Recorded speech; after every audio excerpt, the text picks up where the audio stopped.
Assalamualaikum warahmatullahi wabarakatuh.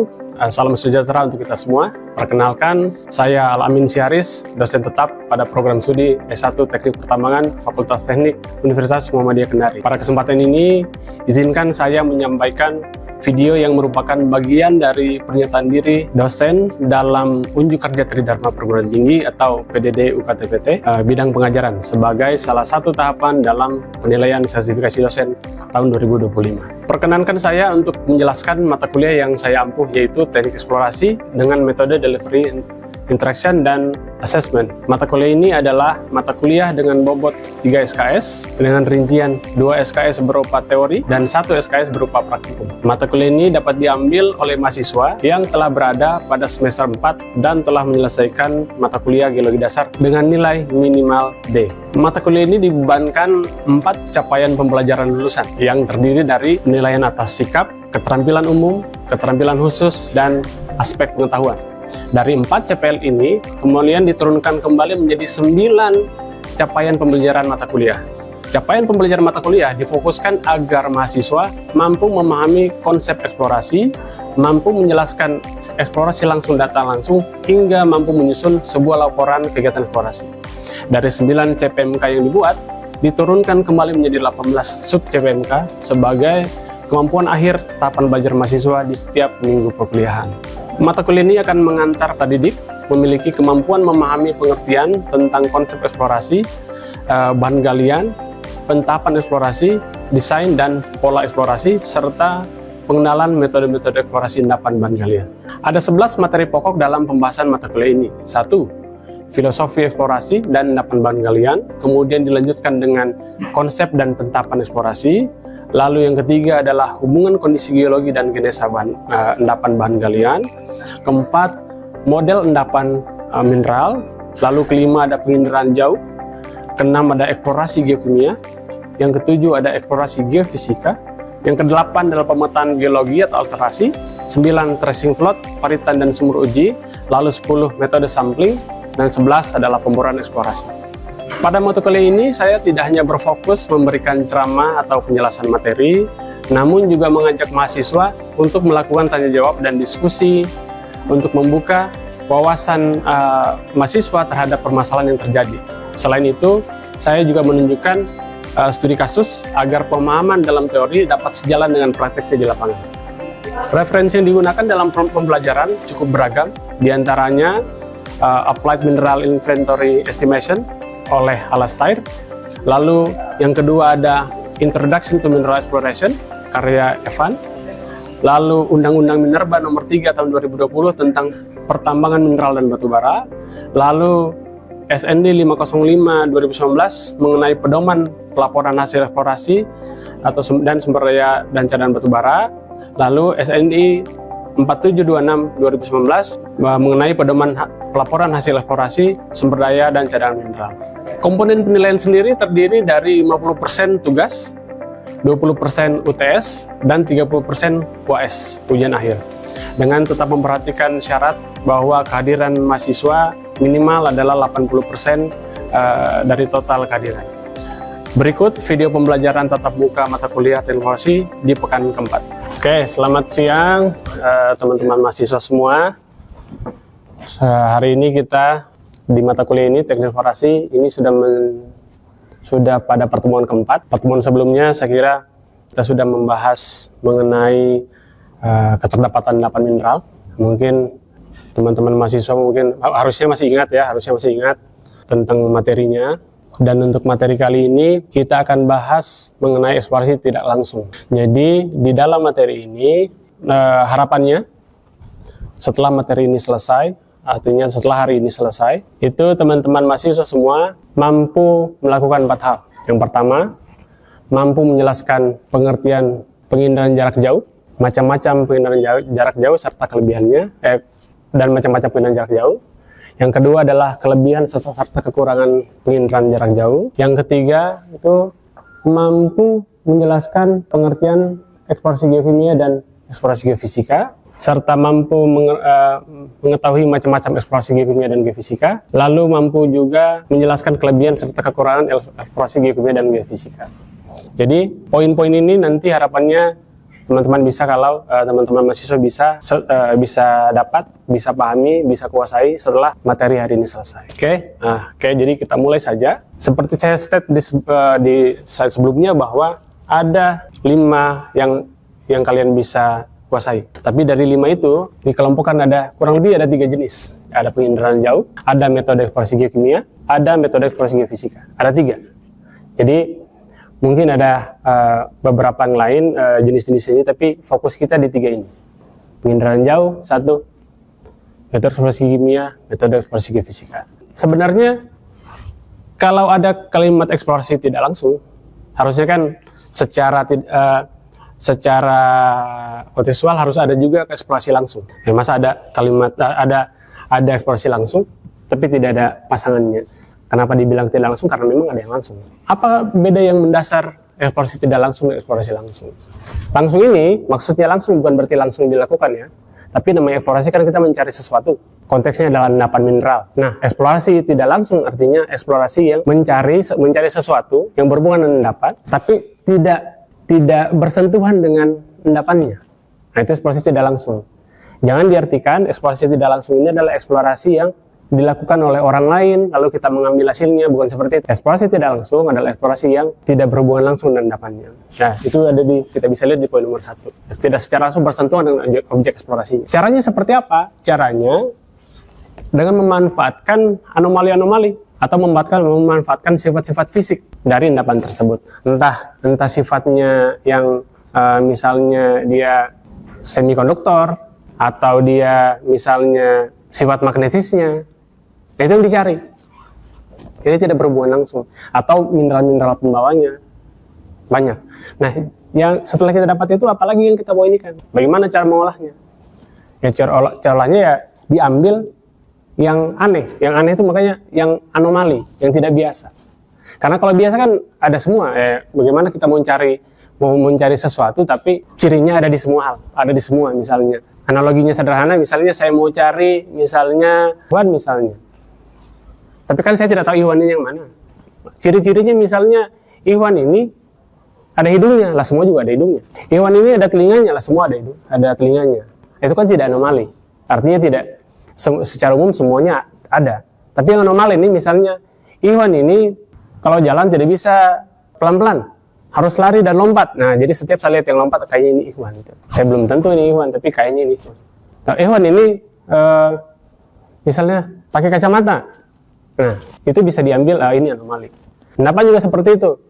Jadi, dicari sesuatu yang aneh, gitu, yang anomali terhadap endapan tersebut. Nah, itu nanti yang bisa dijadikan dasar untuk menentukan endapan apa. Karena kan kita mencari sesuatu yang jelas. Cari nikel ya, cari yang ada di nikel tapi tidak ada di tempat lain. Misalnya. Kita mencari emas, kita cari yang ada di emas, tidak ada di tempat lain. Kita mencari batu bara, kita cari yang ada di batu bara, tidak ada di tempat lain. Seperti itu konsepnya. Ini masih konsep dasarnya saja. Poin berikutnya adalah tidak mengambil contoh atau tidak bisa tahu kadar maupun sifat-sifat lainnya. Jadi tidak ada gunanya kalau kita mencari sesuatu tapi tidak ada yang kita bisa sampelnya tidak kita ambil. Harus kita bisa ambil karena harus kita bisa buktikan. Kita bisa buktikan yang kita state di dalam menentukan endapannya. Kayak misalnya tadi Iwan misalnya jalannya lompat dan tidak bisa pelan-pelan. Nah, itu harus ada buktinya. Nikel itu emas itu misalnya selalu ada unsur arsennya. Jadi kita ambil contoh batuan, di dalam batuan di situ harus ada arsennya. Itu kita buktikan. Nah, cuman di dalam eksplorasi tidak langsung ini itu banyak sekali keterbatasan. Jadi kalau kita lihat di poin kelima, ketelitiannya terbatas. Kenapa terbatas? Karena eksplorasi tidak langsung ini adalah eksplorasi yang nanti kita lihat di slide berikutnya, tapi secara umum saja eksplorasi tidak langsung adalah eksplorasi yang biaya minim sehingga hasilnya juga tidak terlalu bukan tidak akurat, tapi kebutuhannya memang hanya untuk ada nih, tapi pasti ada atau tidak ya nanti dulu. Itu nanti di eksplorasi berikutnya, di tahapan eksplorasi berikutnya. Ini kan semuanya nyambung nanti. Ini kalau kita lihat masih mirip seperti yang tadi, bahwa seperti slide sebelumnya, bahwa secara fisik bisa langsung bersentuhan dengan objek, itu eksplorasi langsung. Kebalikannya eksplorasi yang tidak langsung tadi. Bisa mendapatkan contoh, bisa motivasi fisik, biaya lebih mahal, ketelitian lebih tinggi, dan juga dituangkan pada tahap eksplorasi lanjut. Tapi ini nanti materi berikutnya, cuman hanya disampaikan saja karena tidak mungkin kita membahas materi eksplorasi tidak langsung tanpa mengetahui dulu eksplorasi langsung. Bahwa ada eksplorasi langsung ya, ada perbedaannya iya, tapi pembahasan lebih lanjut nanti di pertemuan berikutnya. Nah, jadi kalau saya buatkan tabel perbandingan, mungkin teman-teman mahasiswa bisa lihat kegiatan umumnya untuk metode langsung, eksplorasi langsung dan tidak langsung. Itu yang langsung jelas ada kontak langsung dengan endapannya. Kalau metode tidak langsung tidak ada kontak langsung dengan endapannya atau bisikan dan lain-lain. Prinsip kerja, kalau yang metode tidak langsung tadi, itu mencari anomali, mencari hal-hal yang tidak biasa. Kalau dia metode langsung, itu bahannya jelas. Mencari yang sudah jelas karena bahannya ada di depan. Nah, untuk metode ini yang akan kita bahas ini akan kita bahas sekarang. Metode eksplorasi tidak langsung. Untuk metode eksplorasi langsung, kita bisa lihat yang saya bilang pokoknya untuk yang sebelah kanan metode eksplorasi langsung itu kita akan bahas di materi berikutnya, mungkin di pertemuan ke-6 atau ke-7. Tapi untuk pertemuan hari ini kita akan fokus di metode eksplorasi tidak langsung yang sebelah kiri. Jadi ada 3 hal yang akan kita bahas. Satu, pengenalan jauh yang saya sebut di awal tadi. Kedua adalah survei geokimia. Ketiga ada survei geofisika. Yang pertama pengenalan jarak jauh. Yang nomor 1 dari metode eksplorasi tidak langsung. Kan teman-teman pasti sudah sering kenal dengan metode paling minimal secara struktur kalimat tahulah penginderaan jarak jauh. Indra jarak jauh.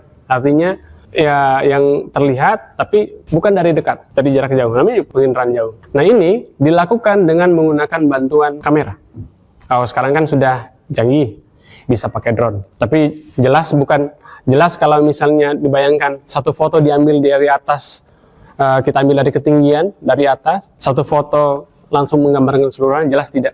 Yang dimaksud di sini adalah dia mengambil beberapa foto, beberapa gambar, lalu nanti digabung dan nanti jadi satu gambar besar yang kita bisa lihat, yang bisa kita gunakan untuk mengetahui kira-kira membantu kita mengidentifikasi endapan yang kita mau cari.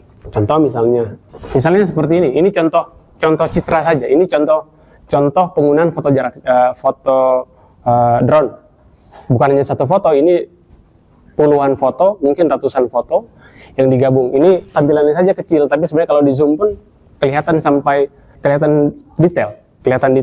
Jadi pengenalan jarak jauh hubungannya dengan eksplorasi apa? Kan eksplorasi ini kan tujuannya tadi mencari endapan. Kita kan eksplorasi jelas bukan mau eksplorasi yang lagi viral sekarang, misalnya mencari eksplorasi tempat-tempat yang indah, kan kita bukan ke sana konteksnya.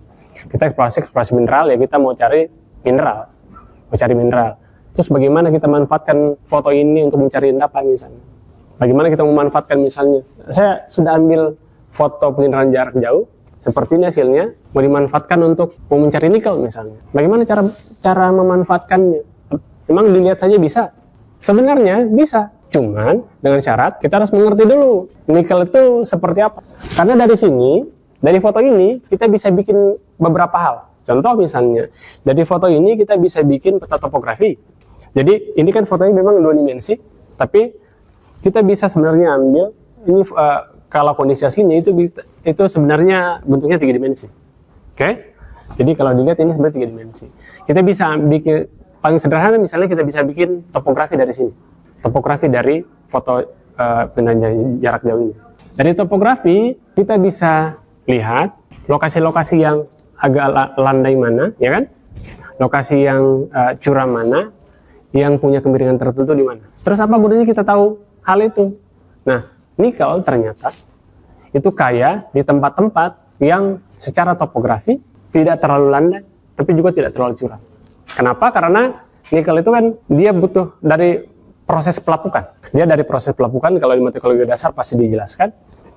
Dia ada proses pelapukan itu butuh air tidak mungkin, kalau terlalu banyak air juga tidak lapuk, tapi kalau terlalu sedikit juga air tidak ada, sehingga yang paling bagus ya tidak landai, tidak juga terlalu terjal.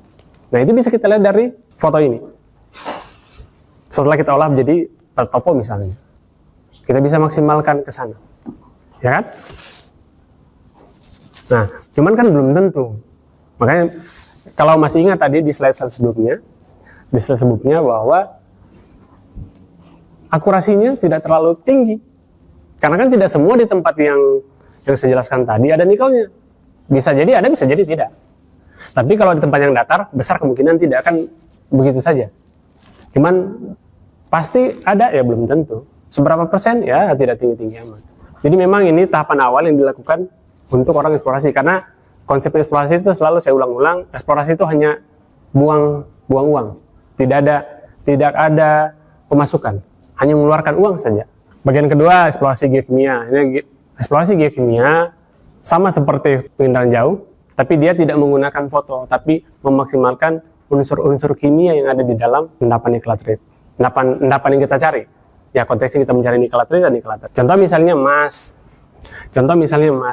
Kita mencari emas ini, emas itu selalu mengikut dengan unsurnya arsen misalnya. Nah ini misalnya. Contoh misalnya ya tembaga porfiri lah gitu. Asosiasi tembaga porfiri. Dia ini untuk mencari tembaga porfiri itu bukan tembaganya yang dicari, tapi unsur-unsur lain. Karena mencari tembaganya susah. Yang bisa dicari itu unsur-unsur jejaknya. Nah, kita lihat yang sebelah kanan. Ada Zn, Seng, Mangan, Au, Rb, Re, Ti atau Te. Itu yang kita cari karena mereka secara unsur lebih melimpah. Meskipun sebenarnya tadi akurasinya belum tentu tinggi. Karena ini semua di awal-awal. Nanti kalau yang perlu akurasi lebih lanjut itu kalau sudah masuk ke tahapan eksplorasi detail dan metodenya menjadi metode langsung.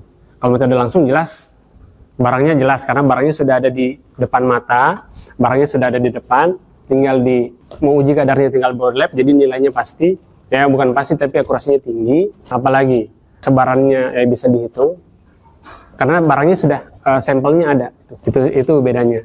Tapi kalau metode eksplorasi tidak langsung, tidak.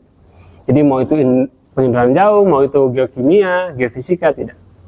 Nah kalau geofisika dia memanfaatkan sifat-sifat fisik. Misalnya ya secara ya, umum, misalnya sifat fisiknya ini siapa? Kalamatullah misalnya dia pendengarannya tajam.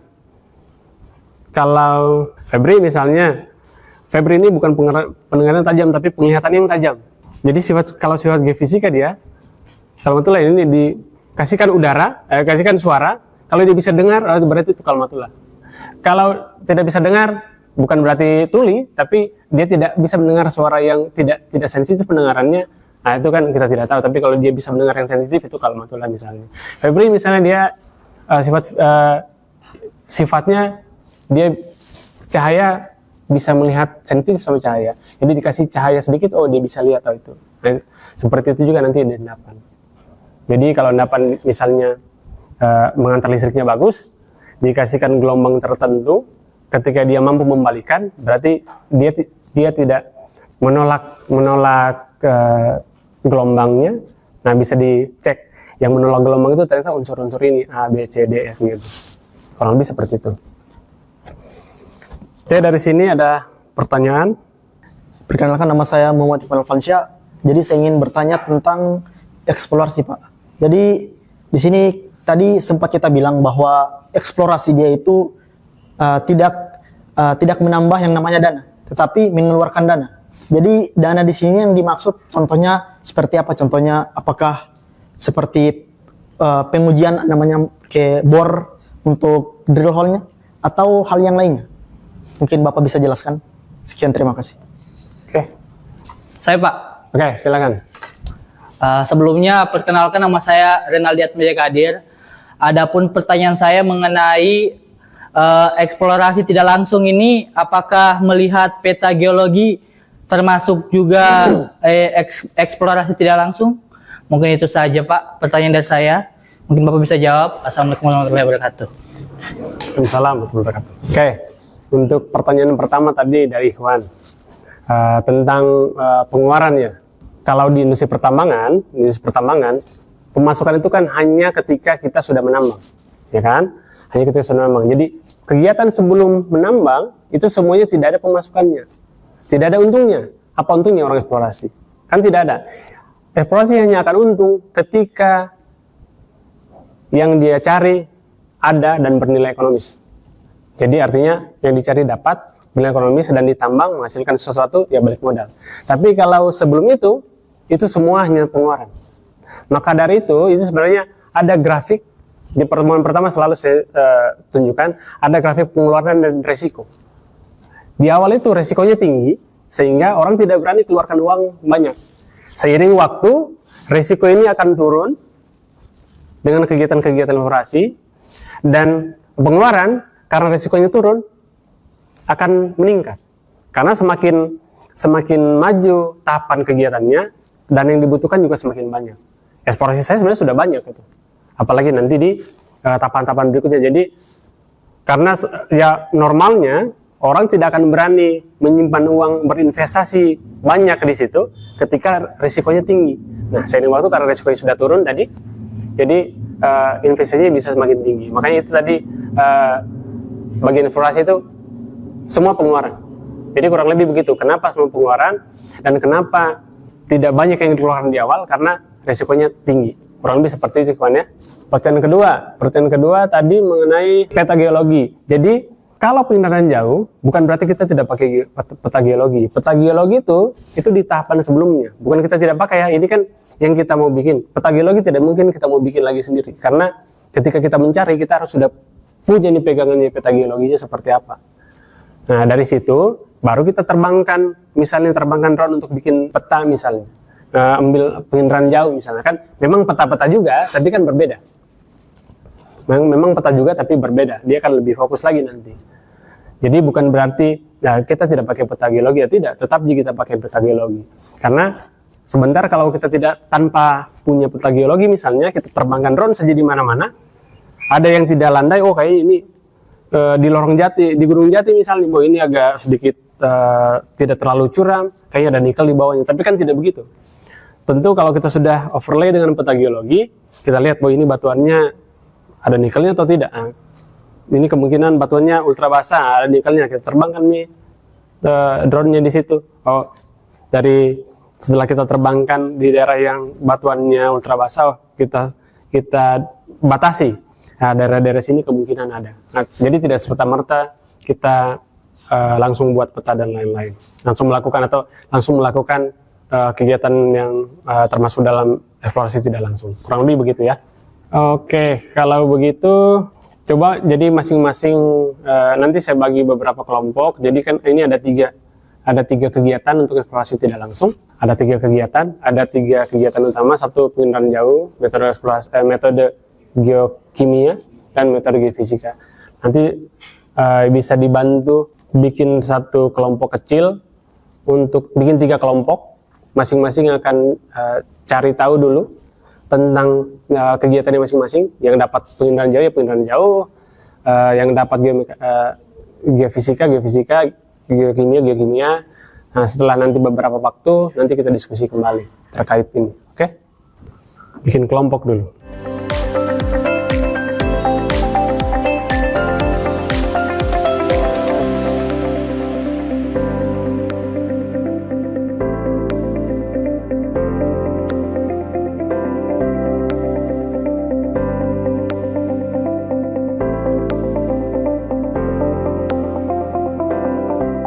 Itu tadi penjelasan materi kuliah kita tentang metode eksplorasi tidak langsung. Jadi saya rangkum ya bahwa eksplorasi tidak langsung ini kegiatannya ada 3. Satu, pengindaran jarak jauh. Kedua adalah metode eksplorasi geokimia. Ketiga adalah metode eksplorasi geofisika.